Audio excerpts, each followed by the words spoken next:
যে সূরা থেকে দুইটা আয়াতে কারিমা তেলাওয়াত করেছি, সেই সূরার শানের শুরু হলো। শানের নজুলের অর্থ কি? আল্লাহ তাআলা ব্যাখ্যা করতে এই সূরাটা নাযিল করেছেন সেটা জানবো। একদিন 7 জন ইহুদি মিলে উমর রাদিয়াল্লাহু তাআলার কাছে আসলো, এসে বলল, তোমাদের কোরআন থেকে আমাদের তাওরাতটা উত্তম।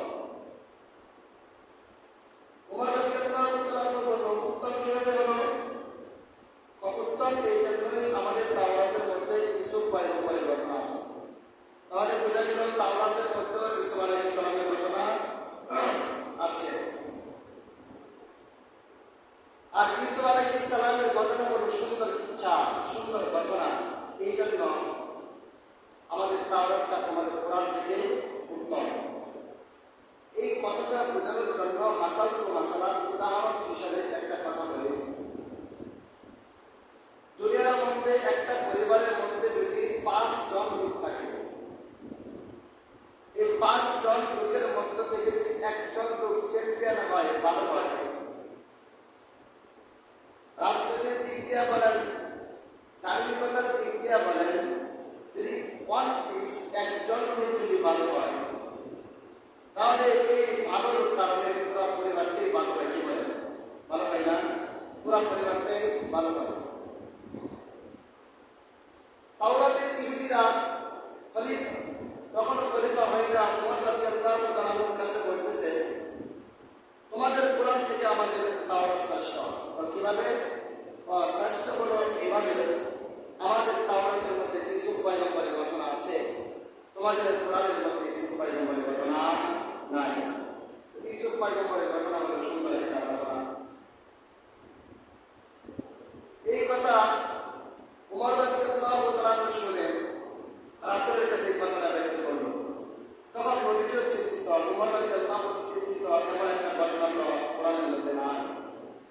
আল্লাহ তাআলা সাথে সাথে জিবরিল আমিনকে রাসূলের কাছে পাঠায় দিয়েছেন।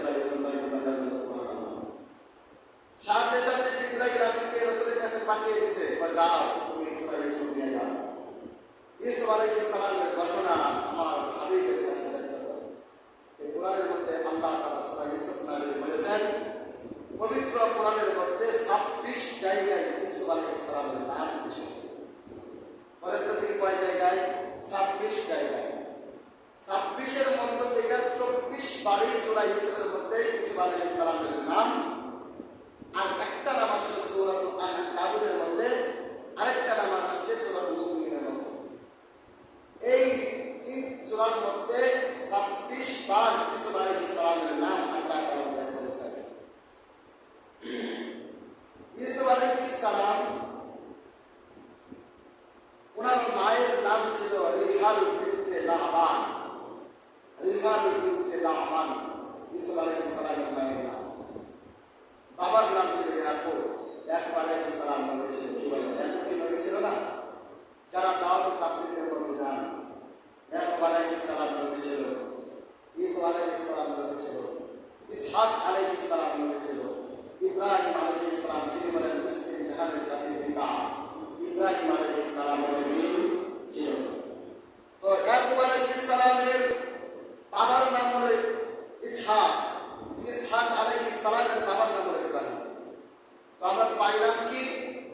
ইউসুফ আলাইহিস সালামের বাবার নাম ইয়াকুব, ইয়াকুব আলাইহিস সালামের বাবার নাম ইসহাক, ইসহাক আলাইহিস সালামের বাবার নাম ইব্রাহিম।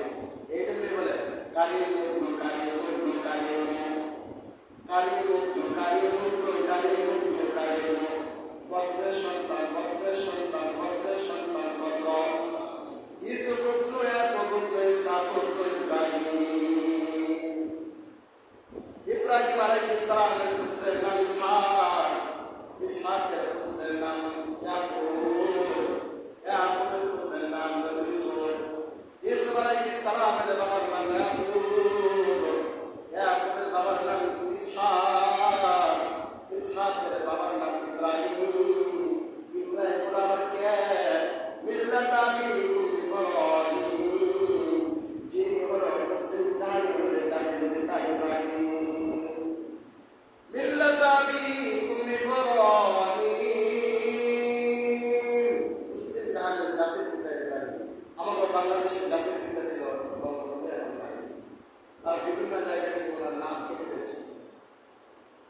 বিশ্বের মুসলিম জাতির পিতার নাম হল ইব্রাহিম। ইব্রাহিম আলাইহিস সালাম অনেক কষ্ট করেছেন, প্রত্যেকটা নবী কোনো না কোনো কষ্ট করেছেন। তো আমরা ইউসুফ আলাইহিস সালামের পর্দাদার থেকে শুরু করি। ইব্রাহিম আলাইহিস সালামের বাবার নাম ছিল আজর। আজর কিন্তু তার একেবারে নাম না, আসল নাম না। তাফসীরে কিতাবের মধ্যে পাওয়া যায় তার নাম ছিল তারেক। তো তার কিছু কুকর্মের কারণে নাম হয়েছে আজর। আল্লাহ রাব্বুল আলামিন ইব্রাহিম আলাইহিস সালামকে আজরের থেকে নবী হিসেবে পাঠালেন। নবী বানায় পাঠালেন ইব্রাহিমকে। ইব্রাহিম যখন বাবাকে দাওয়াত দেয়, বাবার কাছে যখন আপনি কি কাজ করে, বা আপনি আল্লাহর বলি বানাবেন, বলা তুমি তো তোমার বাপ দাদার ধর্ম করে গিয়েছ, আমি কিন্তু করতে পারি না। এক পর্যায়ে কিন্তু ইব্রাহিম আলাইহিস সালামের বাবা তারেক আবার পরবর্তী যে নাম দিয়ে প্রসিদ্ধ লাভ করছে আজর, তাই করে মুসলমান হয় নাই, ঈমান আনে নাই। হাসরের মাঠে আল্লাহ তাআলার কাছে ইব্রাহিম আলাইহিস সালাম দরখাস্ত করবে, আল্লাহ আপনি বলেছেন কোন নবীর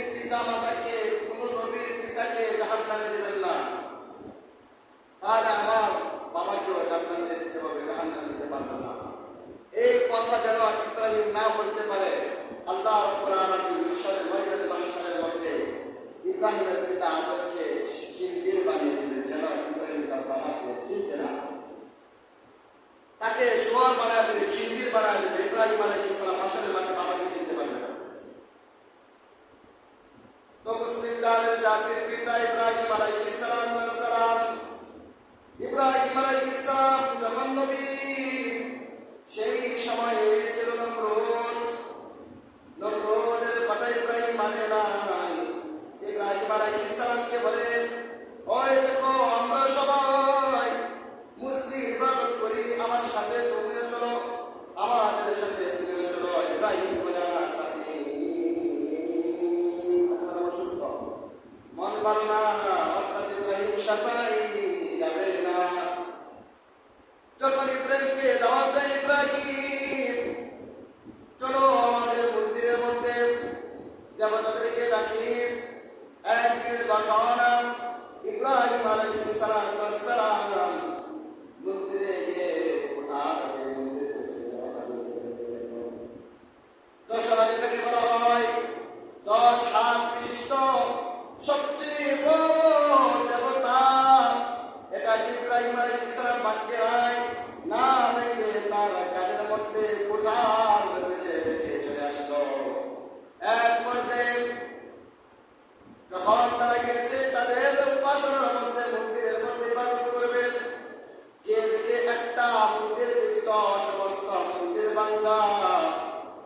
আর যেই মন্দিরটা ভাঙ্গা ছিল না, এখনো পর্যন্ত সোজা দাঁড়িয়ে আছে, সেই মন্দিরের কাদের মধ্যে কোরআন লাগানো আছে, কোরআন লটকানো। তারা বলতেছে, আমাদের দেবতার সাথে এই কাজটা কে করতে পারে, আমাদের দেবতার সাথে খোদার সাথে এরকম কাজ কে করতে পারে। তাদের তো আর বুঝতে বাকি নয়। এক পর্যায়ে বলল, আমাদের সময় একজন সন্তান, এই যে সন্তানকে আমরা ডাকি, সেই সন্তান তো আমাদের সাথে আমাদের মন্দিরের মধ্যে আসে না। মনে হয় এই সন্তানটা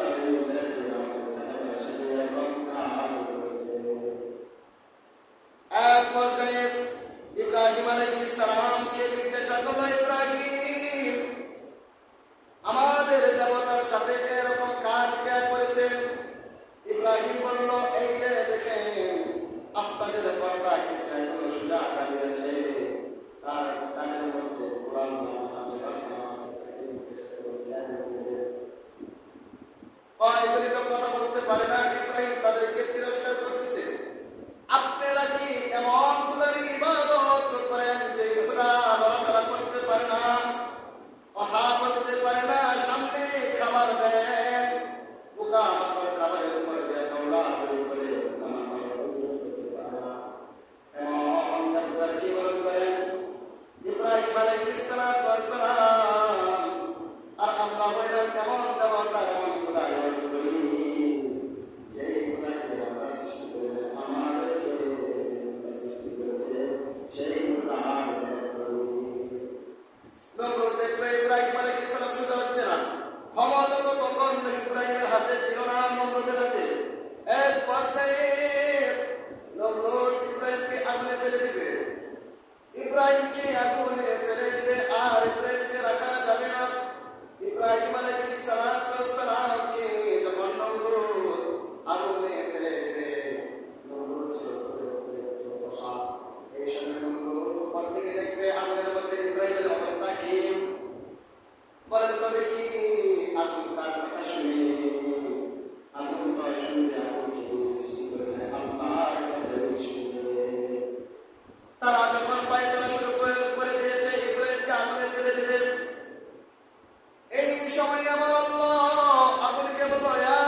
সার্জারি আবার কি মেডিকেল সার্চ, তারপরে প্লাস্টিক সার্জারি হলো, আমার স্কিনের মধ্যে কত শরীরের কোথাও ক্ষত হয়ে গিয়েছে, মুখে কোথাও স্কিনের কোথাও অপারেশন হবে, অপারেশন হওয়ার কারণে মুখের মধ্যে অথবা শরীরের কোথাও মধ্যে গর্ত হয়ে গিয়েছে, কারো রান থেকে অথবা কারো শরীরের অন্য কোনো জায়গা থেকে কিছু অংশ এই জায়গাটাকে সমান করে প্লাস্টিক সার্জারি।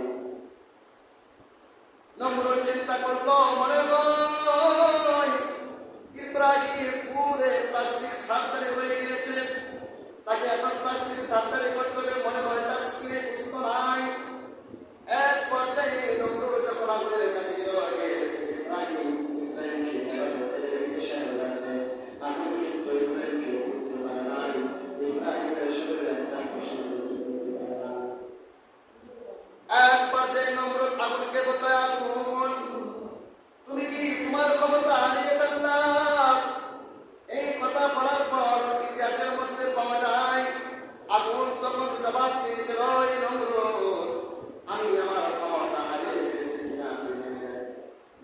আগুন মানুষদেরকে জানিয়ে দেয়, অন্য কিছু জানিয়ে দেয়, আমি আমার ক্ষমতা হারিয়ে ফেলেছি কিনা তুমি জেনে দেয়। এই কথা বলার পর নমরুদের আর বুঝতে পারে না।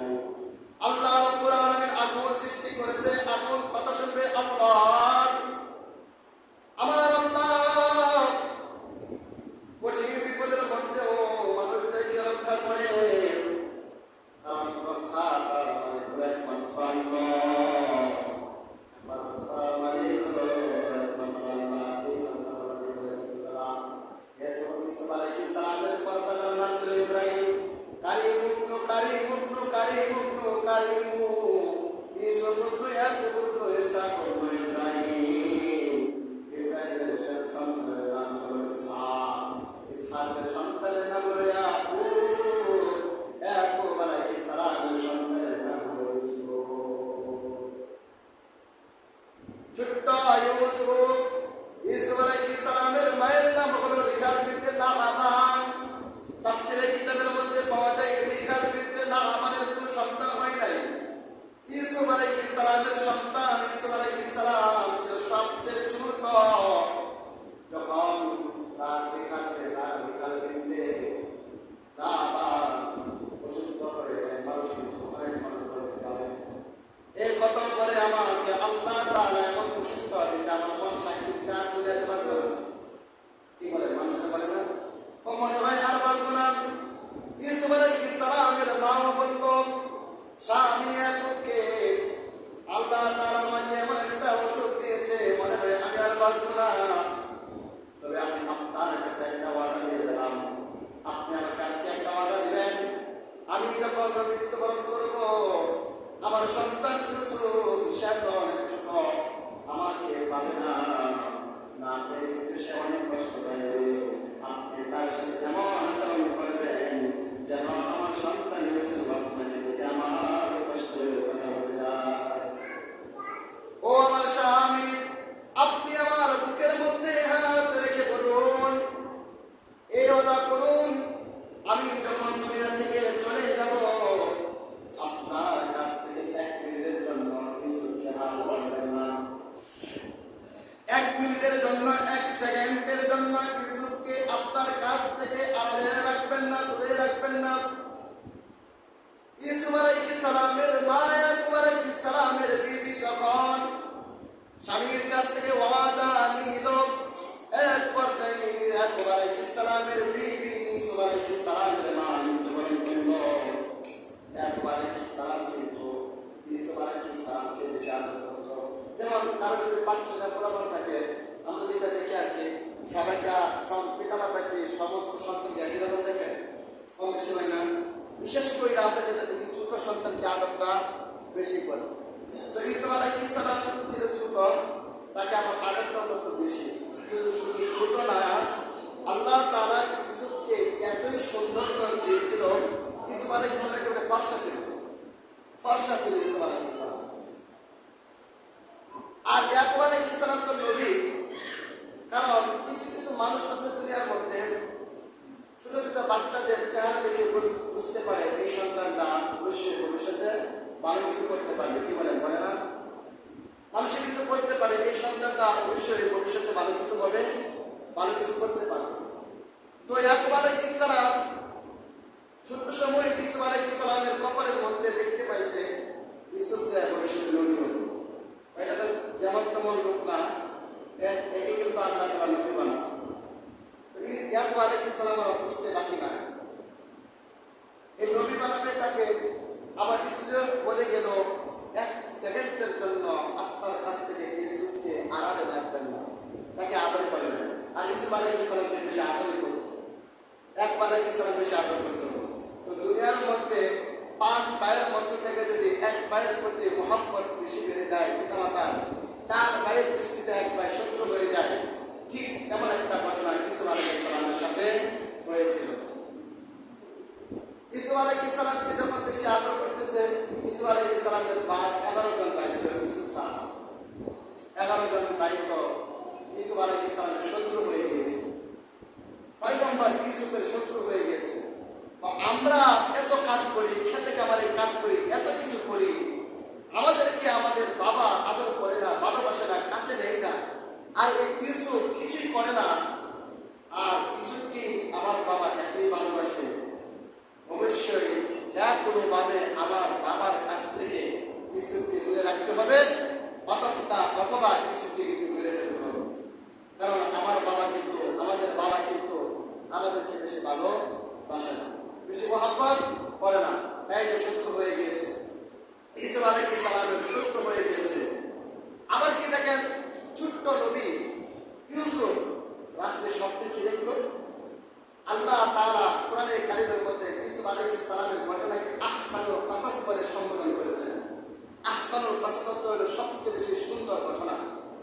ইউসুফ আলাইহিস সালামের ঘটনাকে আল্লাহ তাআলা আহসানুল কাসাস বলে সম্বোধন করেছেন, যেটা আল্লাহ তাআলা কোরআনের মধ্যে বলেন, নাহনু নাকুসু আলাইকা আহসানুল কাসাস বিমা আওহাইনা ইলাইকা হাদাল কুরআন। আল্লাহ বলেন নবীজিকে, আমি কিন্তু আপনার কাছে সুন্দর ঘটনা নাযিল করেছি। আহসানুল কাসাস, সুন্দর ঘটনা নাযিল করেছি, যে মতে বিমা আওহাইনা ইলাইকা হাদাল কুরআন, যে মতে আমি আপনার কাছে কোরআনকে নাযিল করেছি। এই কোরআন নাযিল করার সাথে সাথে নাযিল ওহীর মাধ্যমে ওহী হিসাবে আমি আপনার কাছে সুন্দর ঘটনাটাও নাযিল করলাম। তখন আল্লাহ তাআলা নবীকে বলল, আপনি তো এর আগে ছিলেন, ওয়া ইন কুনতা মিন ক্বাবলিহি লামিনাল গাফিলিন, এর পূর্বে আপনি ছিলেন গাফেলদের অন্তর্ভুক্ত। নবীজিকে আল্লাহ তাআলা বলেন, এর পূর্বে আপনি ছিলেন গাফেলদের অন্তর্ভুক্ত। কি কথা, কি সুন্দর ঘটনা! এই সূরা ইউসুফের মধ্যে শুধু ইউসুফ আলাইহিস সালামের ইচ্ছা, ইউসুফ আলাইহিস সালামের ঘটনা এক আয়াত নিয়ে আলোচনা করতে করতে অনেক সময় দরকার। তো আজকে দেখা যাক কতটুকু যেতে পারে। ছোট্ট শিশু ইউসুফ রাত্রেবেলা স্বপ্ন দেখল। আমাদের সন্তানেরা তো রাত্রেবেলা আজারে যত স্বপ্ন আছে স্বপ্ন দেখে, মানুষেরা আজারে যত স্বপ্ন আছে এই স্বপ্নগুলো দেখে। কিন্তু ছোট্ট ইউসুফ কি স্বপ্ন দেখলো? ছোট্ট ইউসুফ স্বপ্নে দেখলো 11টা তারকা তাকে চিন্তা করছে।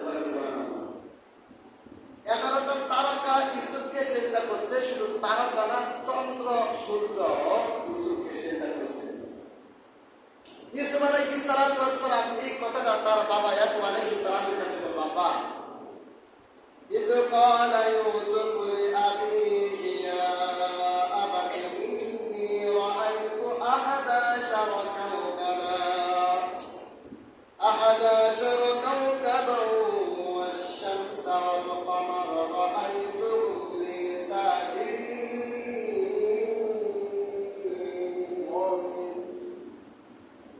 আল্লাহ রাব্বুল আলামিন পয়গম্বরকে বলে, আমাদের নবীজিকে লক্ষ্য করে বলেন, স্মরণ করুন সেই সময়ের কথা, যেই সময় ইউসুফ পয়গম্বর তার বাবাকে বলেছিল, ইউসুফ আলাইহিস সালাম বলেছিল, লিআবিহি, আমার আব্বা, তারা বাবাকে বলেছিল, ইয়া আবাতি, হে আমার আব্বা, ইন্নী রাআইতু আহাদা আশারা কাওকাবান ওয়াশ-শামসা ওয়াল-কমার রাআইতুহুম লি 11টা তারকা এবং চন্দ্র সূর্য আমাকে সেজদা করছে, আমি স্বপ্নে দেখলাম। ইউসুফ পয়গম্বর ছোট সময় স্বপ্নে দেখলেন 11টা তারকা চন্দ্র সূর্য তাকে সেজদা করছে। এর ব্যাখ্যা আমার কি? বাবার কাছে যখন এই স্বপ্নের কথা ব্যক্ত করলো, বাবার বুঝতে বাকি নাই। মনে হয় আল্লাহ তাআলা আমার এই সন্তানকে নবুয়ত দিবে, আমার এই সন্তানকে নবী বানাবে। আর যাদেরকে নবী বানায় আল্লাহ তাআলা নবী বানানোর আগে তাদের মাধ্যমে এমন কিছু অলৌকিক ঘটনা কিন্তু ঘটান। যেমন আল্লাহ তাআলা মূসা আলাইহিস সালামকে লাগিয়ে দিয়েছিল। আল্লাহ তাআলা মূসা আলাইহিস সালামের হাতের মধ্যে ক্ষমতা দিয়েছিল। গত সপ্তাহে বলেছিলাম। তো আল্লাহ রাব্বুল আলামিন ইউসুফ আলাইহিস সালামকে স্বপ্নে এই সমস্ত বিষয় দেখালেন।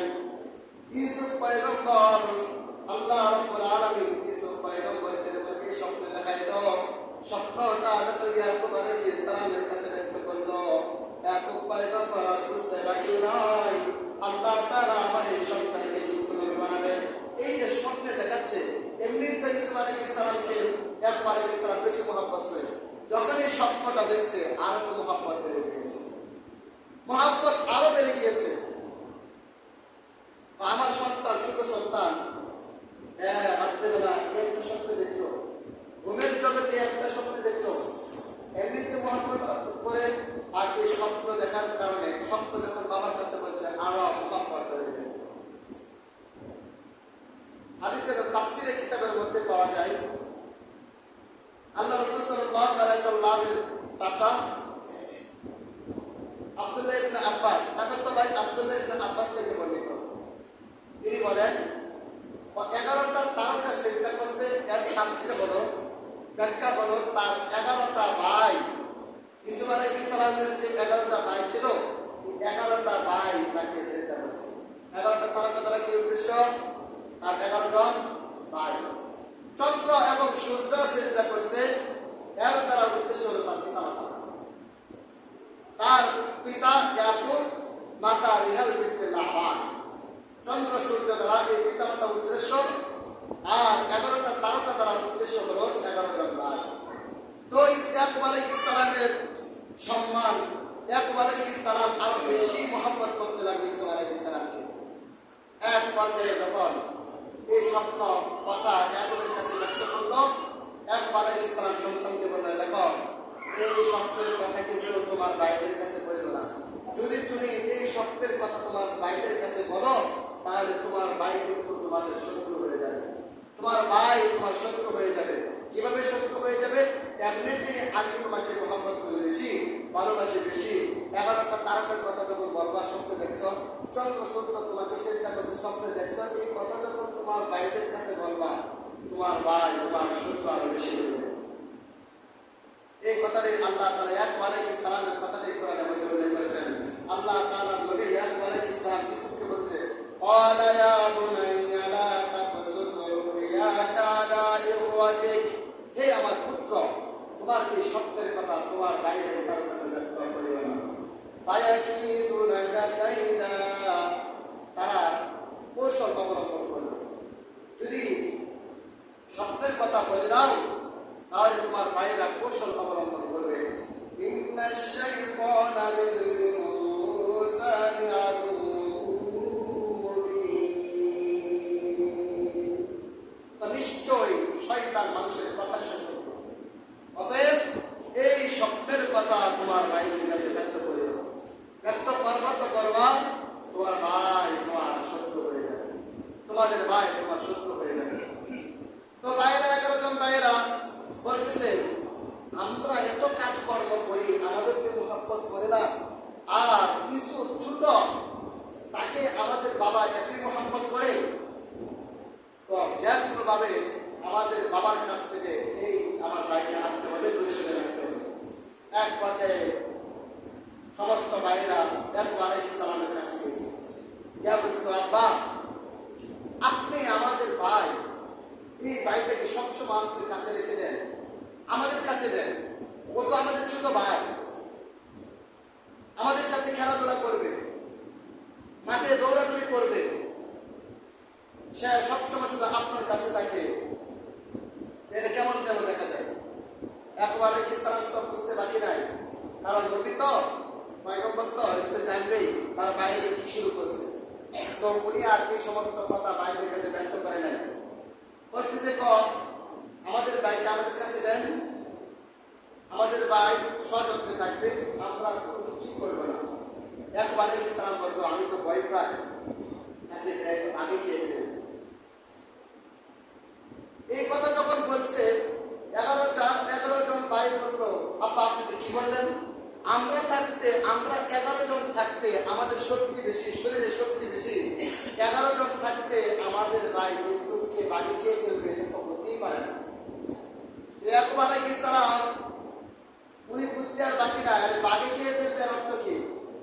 তরই তো আমার এই সন্তানকে মেরে ফেলবে, তরই তো আমার এই সন্তানকে মেরে ফেলবে, আমি সেটার ভয় পাচ্ছি। এটা হলো ইয়াকুব আলাইহিস সালামের মনের কথা। তো আল্লাহ তাআলা ইউসুফ আলাইহিস সালামকে এত সৌন্দর্য দিয়েছিল, যে এই সৌন্দর্যের ব্যাপারে রাসূল বলেন আনা মালিকুন, রাসূল বলেন আমি বলেন লাবণ্যময়, ওয়া আখি ইউসুফ সাবিহুন, আর আমার ভাই ইউসুফ শুধু ফারসাই। এটা আপনাদের কিভাবে বোঝায়? এই হাদিসের তর্জমাটা আপনাদের কিভাবে বোঝায়? যেমন কোনো মানুষ সুন্দর, শুধু সুন্দর, সুন্দরের পাশাপাশি তার চেহারা ফেস কাটিং ভালো, দেখতে যেন অনেক ভালো দেখা যায়, তো ওই ছেলেটা তো দেখতেই ভালো দেখা যাবে, এমনিতে সুন্দর, আবার চেহারা ফেস কাটিং ভালো। আরেকটা হলো শুধু ফর্সা, যেমন চাইনার লোকগুলি শুধু সুন্দরী, চেহারা ফেস কাটিংটা কেমনই, চেহারা ফেস কাটিং ভালো না, তারা শুধু সুন্দরী। চাইনার লোকগুলি আমরা যেগুলি দেখি আর কি, শুধু সুন্দরী। ইউসুফ আলাইহিস সালাম শুধু সুন্দরী ছিল, আমাদের নবী ছিল সুন্দর, নাম সুন্দর ছিল, লাবণ্যময় ছিল, চেহারা দেখলেই যেন কেমন কেমন বলে রাখে। আল্লাহ তাআলা আমাদের নবীকে এত সুন্দরতা দিয়েছে। কিতাবের মধ্যে পাওয়া যায়